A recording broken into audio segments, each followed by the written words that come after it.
What is up, Waffle Gang? I do hope you're well. My name is Mark, and today we're checking out some more r/AmITheButtHole.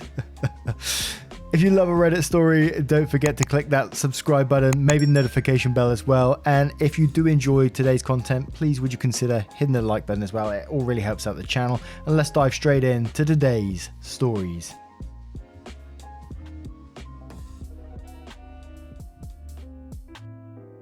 Now, our first story comes from Paperback Writer 00, titled, Am I the arsehole for not letting my parents into my son's life after they secretly tested his DNA?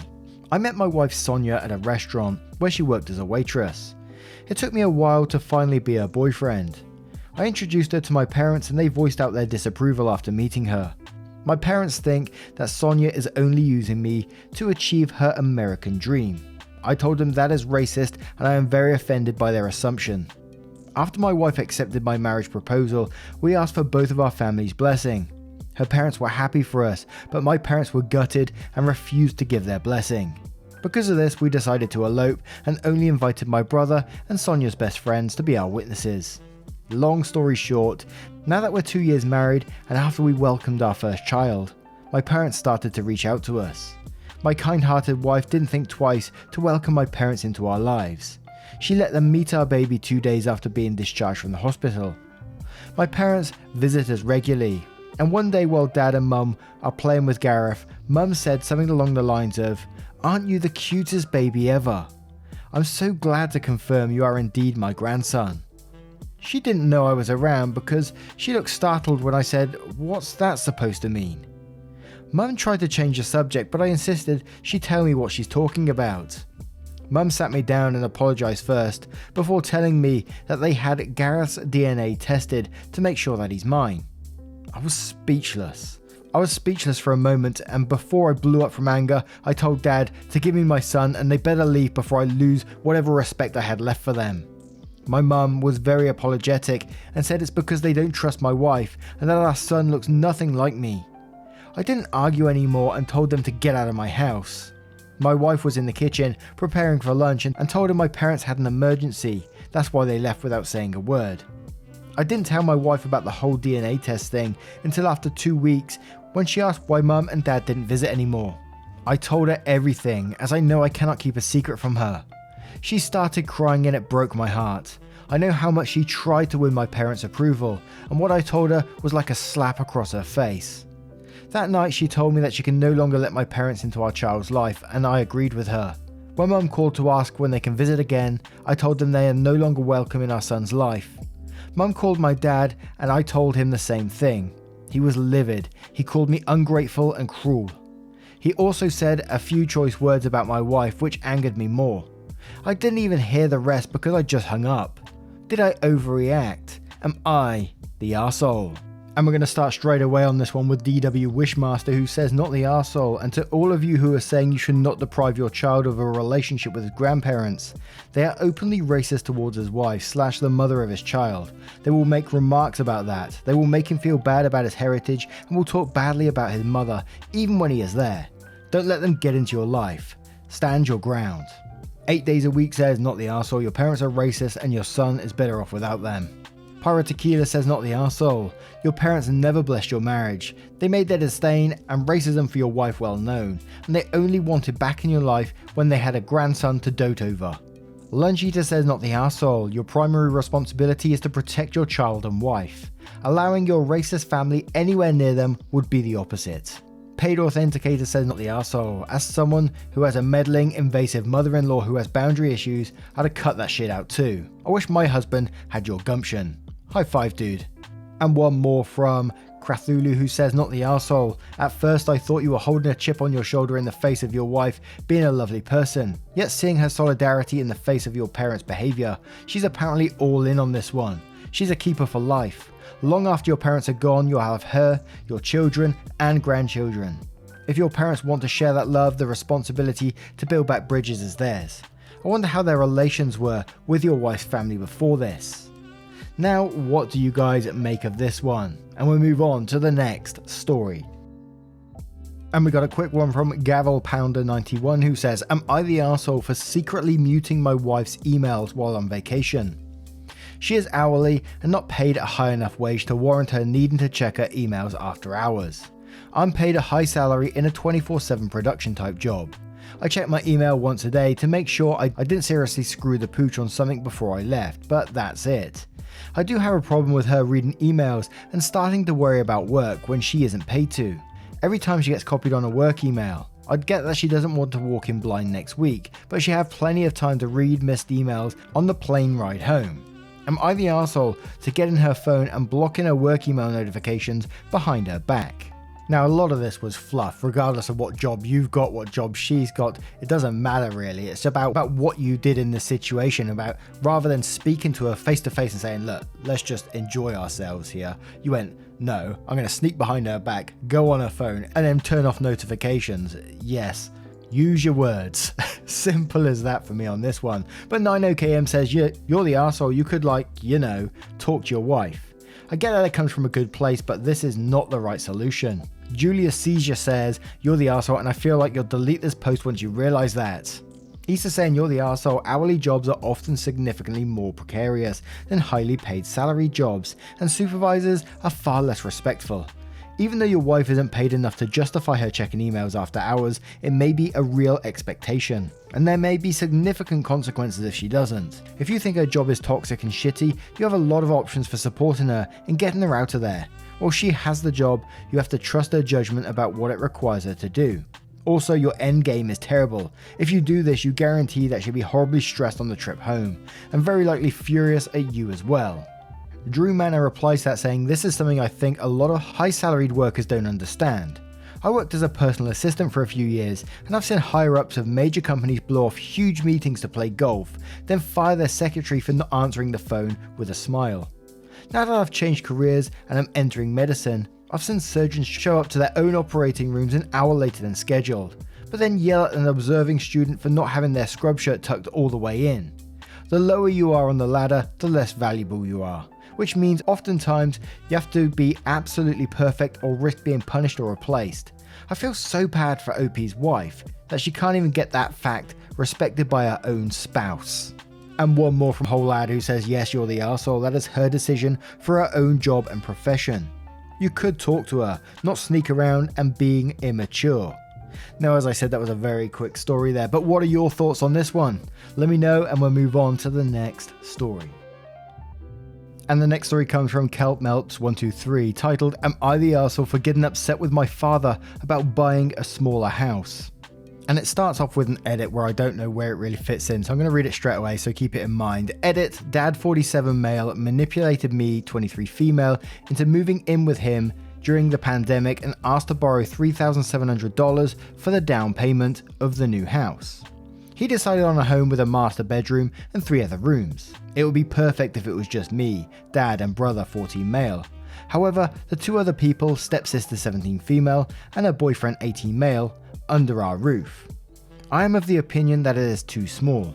There are only 2 bathrooms that we would have to share between us 4 kids.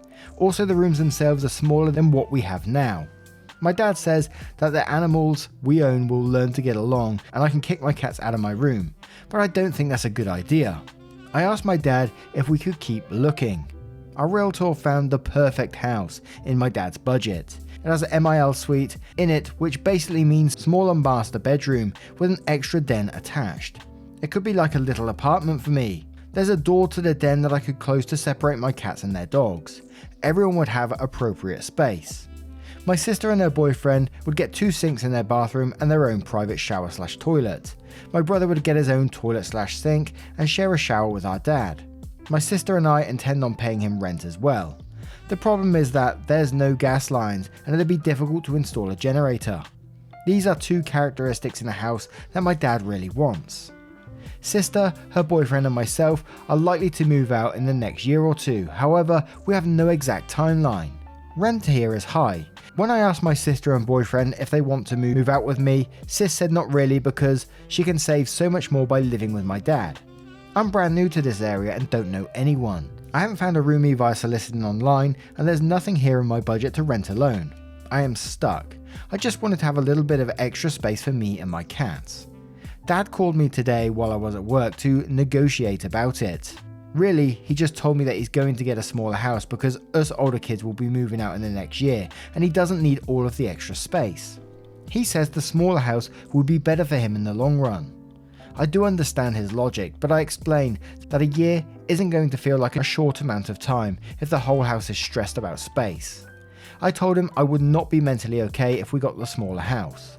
Because of the divorce, my new boyfriend, new job, new state, I just started seeing a therapist. He has a home office and a guitar room that he could install into extra bedrooms if he wanted after my sister and I move out. He also keeps saying that one day he will buy back the house we're currently selling, which is so much larger than the house I'm suggesting we get. But he told me that he got the smaller house. I want to cry. I'm stuck here. He says it's too late now to switch to the bigger house because it would end up in a bidding war he can't afford. When I got home, my family had eaten without me. Ouch. So when my dad came up to me and said hi, I ignored him. So, am I the arsehole? What do I do? Or rather, what can I do? To be more technical, down payment isn't the right word. He actually asked to borrow it for the earnest money on the house, aka the money you need to give up front in order to contract the home. And we do have a little update on this one, which we will cover after the comments. And I've got to say, this one felt pretty entitled to me that, you know, this person's 23, they're an adult, and they even understand their dad's logic, you know. He's going to be by himself at one point and he doesn't need a huge house. I can only imagine looking after a huge house when you're by yourself there or whatever is a lot of stress. So I think you should be pretty happy for your father that he's getting what he wants and he'll be able to look after himself. And maybe he just wants his own space again. But we'll cover some comments and we'll move on to the update from Mortal Smile, who says, I would read between the lines. This could be his way of encouraging the adult child and soon to be adult children to move out of his house. Especially if he's seeing a new woman and is looking to start a new serious relationship. Probably wants less kids living with him. Papito says, you're the arsehole. If you don't like the house he bought with his money, move out. You're an adult. Vico Mum says, you're the arsehole. Not even touching that you're an adult, but your father is planning to purchase a 4-bed, 2-bath house for 5 people. And you're complaining it's not enough space as you will have to share bathrooms and you don't get your own apartment-like area. Sounds to me that your expectations on how much space is needed to be comfortable is not at all in line with how most people live. Oh yeah, I gotta say that bit did make me cringe a wee bit when they said like, it'd be like my own little apartment, and I thought, well, that's your dad's house, man. Duke Maximum says, you're the arsehole, your dad is buying a house and he's the one who's going to be living there long term.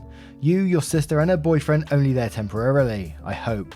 And so your wants are simply not nearly as important as his in the decision. Frankly, your dad is being very generous letting you live there already, given how crowded things are.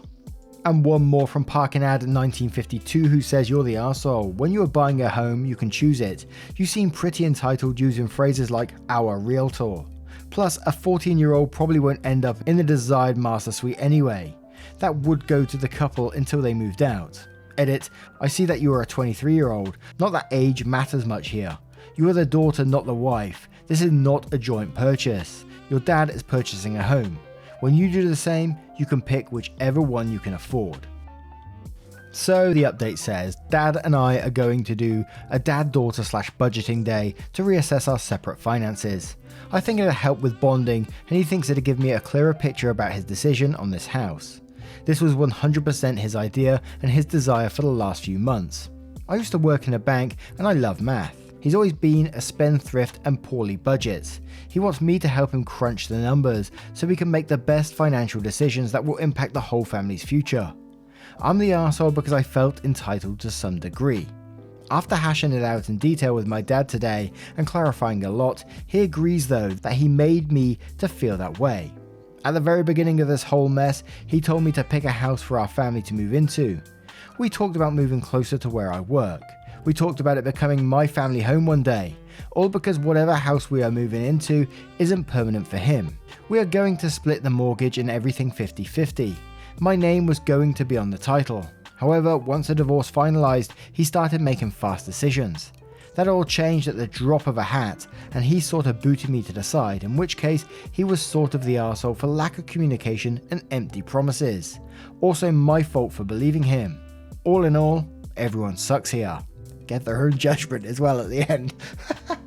What do you guys make of this one after the update as well? I'm kind of not sure what to make of it, to be quite honest, but let me know your thoughts and we'll move on to the next story.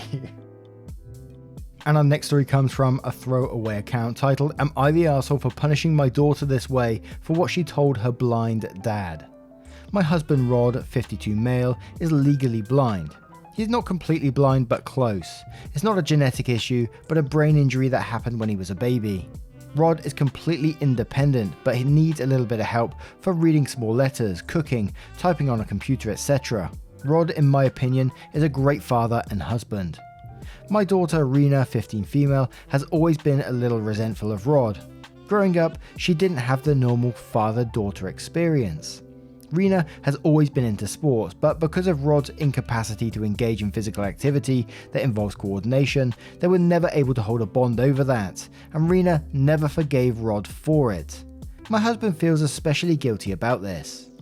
Rena is going through her angsty teenage phase. She has been acting out, is rude with everyone, especially my husband. Rena likes upsetting Rod and he never defends himself, so he's the perfect victim. We were going on our first family outing since the global panini started. To go out, Rod uses this big chunky glasses that makes his eyes look huge, almost like a caricature. My husband is super insecure of his appearance when he uses them, and our family knows it.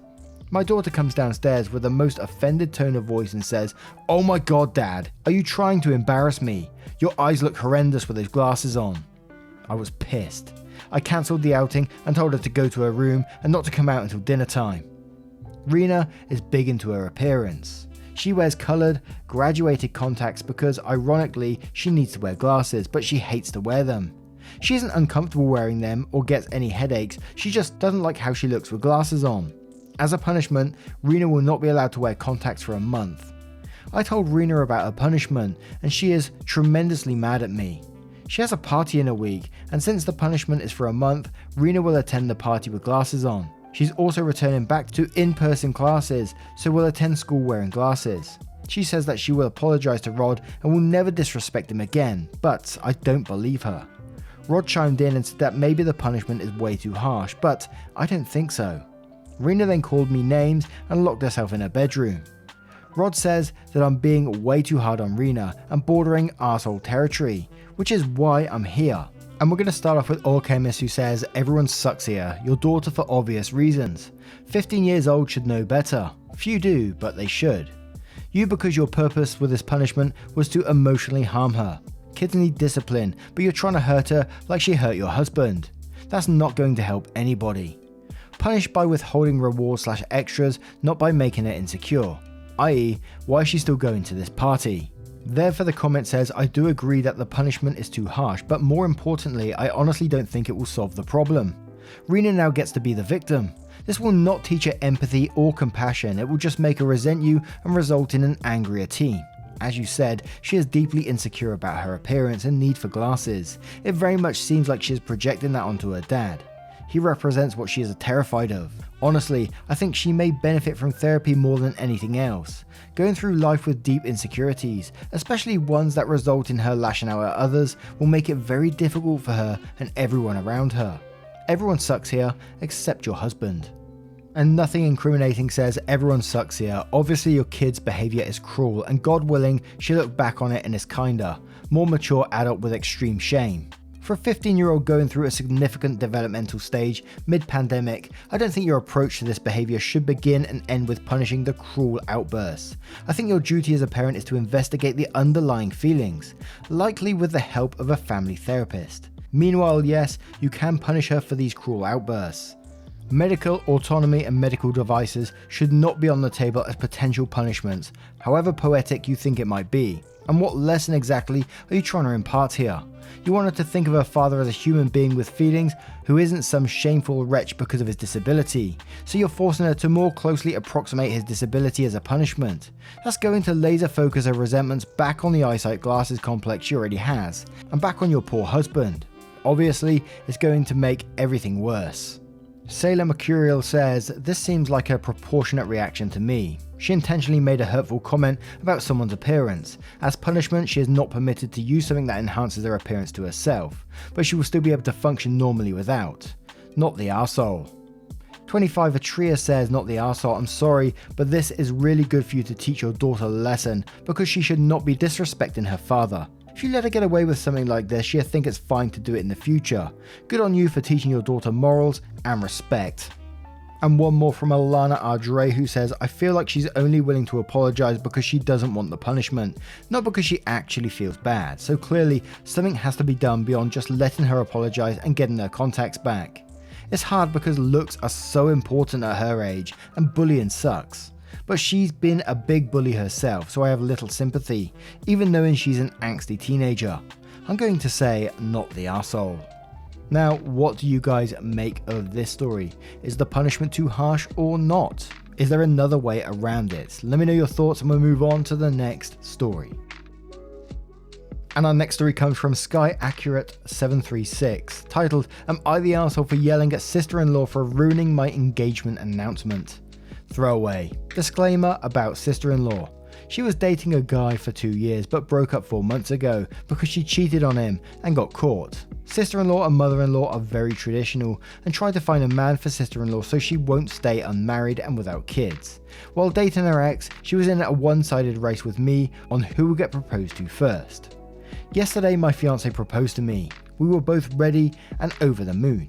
We've been together for 5 years, living together. We firstly announced it to my parents and siblings, who were very happy, and then headed to my in-laws to announce it. In-laws were also very happy, hugged us except my sister-in-law, who congratulated us but didn't hug us. While there, my fiance called his best friend via FaceTime to announce it. When he picked up, sister-in-law grabbed fiance's phone and says she has to make an announcement. She immediately announced our engagement and barely let us talk to my fiance's BFF. Fiance was chasing her around the house to give the phone back, and BFF also told her to let him talk to us and congratulate us, but she started talking about her new friends with benefits she met last week. Fiance grabbed the phone and told his BFF we'll call him later. As soon as fiance hung up, mother-in-law started saying she's so excited that we're engaged, but disappointed sister-in-law wasn't first. She and sister-in-law then started planning sister-in-law's imaginary wedding. We quietly left since we didn't want to be upset on that special day and headed home. While heading home, my own BFF called me and asked me if I'm engaged. I asked her how she knows and said sister-in-law posted my ring on Facebook. She got a pic of the ring while we were there and announced our engagement. Furious, once we got home we FaceTimed my sister-in-law and mother-in-law was next to her. We expressed how upset we are that she robbed us of announcing our engagement to our best friend and publicly. She and mother-in-law called us ungrateful and said sister-in-law did us a favour by announcing it because now we won't be stressed to announce it to so many people. I started yelling, saying how they are very selfish to ruin our moment and to make it about sister-in-law while robbing us of the experience to announce it on our own to our friends, with our own terms. Both of them said that we're being the arseholes for reacting like that we're ungrateful and how I'll be the worst bridezilla. So, am I the arsehole? It's a dangerous person to have at your wedding, I think. Would you want someone like that at your wedding, that they're willing to, go onto Facebook to make your announcements, grab a phone to make the announcement whilst you was trying to do it yourself? And mother-in-law is just as bad in some ways for enabling this behavior. We say enable a lot, but this is clearly doing it. And they try to switch it all around you and saying, this is your fault in the end kind of thing. But absolutely not the arsehole to me, and I'd really consider having them at your wedding if I was you. But Cheesy Breezy Bree says, not the arsehole. Time for you and your fiance to set some very clear boundaries if you don't want shenanigans like this to continue throughout your wedding planning and new life being merged with this family. Draw a line in the sand now, or expect this shitty behavior to be enabled and continued. Naive Pay says, not the arsehole. Prepare for sister-in-law to post photos of your wedding before you get a chance to. Announce your pregnancy before you're ready to, and post pics of your newborn before you've announced the birth. CC Top says, not the arsehole. These people are taking something that is about you and making it about themselves. Which to me indicates that in their minds, they and their priorities are more important than you and your fiance. I'm sure sister-in-law would have been upset if you did the same thing to her. I would expect that they're also going to try and hijack your actual wedding when the time comes. From what you wrote, they sound like that kind of people. Stand your ground, OP. Hope your fiance sees things your way so you can stand together. Live long and prosper. And one more from Love Me Long Time, who says, well, now you know who not to involve in the wedding planning and who not to invite. It will save you a lot of aggravation, and the smaller headcount will save you some money. Not the arsehole, and what a scene-stealing, jealous, unpleasant person your sister-in-law is. Not the arsehole. Now, what do you guys make of this situation? Would you let that sister-in-law and mother-in-law come to your wedding knowing what they're capable of? Let me know your thoughts in the comments below, and we'll move on to the next story. And our next story comes from Legal Ad 9836, titled, "Am I the arsehole for leaving my shift over socks?" So, I work at a chain restaurant for the past 3 years. Think Australian and steaks. The managers are all egotistical and like to treat the servers/hosts like children. One manager went on a weird hunt for a little bit, making sure everyone was wearing black socks. Our uniforms are bell-bottom pants, so you can't see out socks. He would make us pull up the bottom of our pants when we clocked in for a sock check. I own mostly only black socks, so I just happened to be following this rule most of the time. But then I came in wearing red socks, and he got mad when he sock checked me. He gave me the option that he gave every other worker. I can go to the store across the street and buy socks, or I can go home. Apparently, every other worker has gone and bought socks when they are told. I said, I'll go home. He was clearly shocked and said that I will be written up for this. I said that's fine, because why would I ever care? It was a Friday night and I was a closer. By the way, I never got asked to show my socks again, but they did get mad saying I left my co-worker short-staffed on a busy night. My co-workers all said it was hysterical. Am I the arsehole for leaving my shift and leaving my co-workers stranded? Edit, I've been there for 2 years before they ever started asking. It wasn't something they told me about on my first day. This is power trippy as hell, isn't it? Checking people's socks, that's almost really weird in some ways to me. Let me see your socks. But absolutely not the arsehole. The arsehole in me would have done that as well. He gave you 2 options. You chose one of the options and that was it. He was expecting you to go across the road and buy socks. But I like the way he tried to manipulate it that you're the bad guy in this because you left everyone else and tried to get people to turn against you. Shitty management, man. But all out of F said, I'd ask all staff to wear red socks next Friday and then all opt out to go home. But I'm an arsehole. You're not the arsehole. Any scientist says not the arsehole. So, instead of them just telling you about the dress code and asking you to remember to wear black socks, they opted to short staff the restaurant on a Friday. They must have been the geniuses of the managerial program. Next time you should all opt to go home and see how they handle that. CFGH says not the arsehole. You were given 2 options. You picked one of the options and left. You did what they told you to do. Dodo says, unless there is a written dress code as part of your contract, report your manager and demand to still get paid. You are not at fault for leaving, since he sent you home. Not the arsehole. Stitcher from Nevada says, do you know how many times I looked at my server's socks? 0 is the answer. What a weird hill for management to fight and die on. And one more from Amethyst35 who says not the arsehole. That's hilarious. Edit, the black socks is a new requirement and not something that was in the original dress code. Knowing this, it's hard to have any respect for a power tripping manager asking to see everyone's socks. And OP replies, maybe he has a sock fetish. And that's what I was thinking. Now, what do you guys think of this one? Let me know your thoughts, verdicts on all of today's stories in the comments below if you choose to do so. A huge thank you from the bottom of my heart for being involved in today's stories. And if you have a moment of your time, please consider subscribing, clicking the like button as well, as it hugely helps out. And there is a playlist on your screen as I speak right now that you can get involved with more Am I the Arsehole videos. Over 600 there. Click the playlist to play through it by yourself. Super spicy. Get involved. Much love. Bye bye.